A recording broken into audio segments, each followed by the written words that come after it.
It's funny, Al Jazeera. I don't know if you read it. It's an outlet that produces a lot of good media, and they talk about things that you just don't get in the United States. In fact, I think they kicked him out of the United States because they were just too brutally honest about Barack Obama's failures and what was really going on overseas. That's an opinion. However, they just did a report today about how the government of India is prohibiting doctors from talking about what's going on in India. And they're acting like it's new. Like, oh, surprise, can't talk about what's really going on because we're the country. Hello? I mean, this didn't just happen like 2 weeks ago when they told them that they weren't allowed to have Twitter feed conversations or anything like that either. I mean, this whole repression of thought process in societies has been happening since the United States empowered YouTube to take down videos that went against any thought processes that they were creating about the coronavirus. In fact, the authoritarians of YouTube are no different than the authoritarians anywhere else.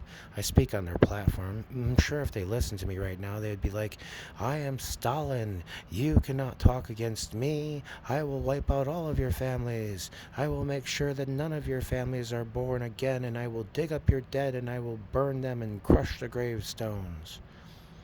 You know, because vindictiveness of the authoritarian figure is further reaching than what most people figure. And when we just sort of cover over our accents and problems and pretend like they're not there, it just gets even better, doesn't it? I mean, everyone knows when you drive down the same road to work that there's a pothole right there and there's a pothole right there. But what if one day on the way to work you're driving past that pothole and you looked in there and there was actually somebody living in there? The hole had been there long enough that some motherfucker actually set up shop in there, has a roof on that pothole, and he's the one that fixed the pothole because he's living in it now. It's abstract. It's very abstract. It's far-fetched and thinking beyond means. But it is what you're doing. You're driving down a road with potholes. You're driving around the potholes. And you're filling the potholes with the misfortunate and the unfortunate that you're ignoring. It's just a thought process. You guys are leaders anyways. I mean, you guys are going to have to make up your own minds when you get to the place you go. Just remember that everyone that dies under you died under you. And everyone that couldn't get help because of you died because of you.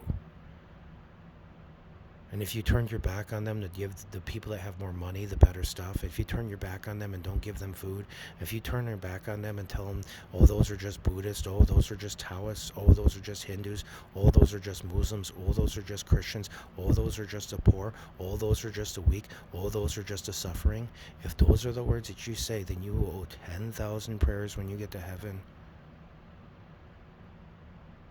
Because maybe in the next life you'll come back as a chicken and somebody will pluck you and boil you and then not eat you, put you in the middle of a grocery store in the United States looking great and throw you away in a couple days when you go bad because you're too expensive.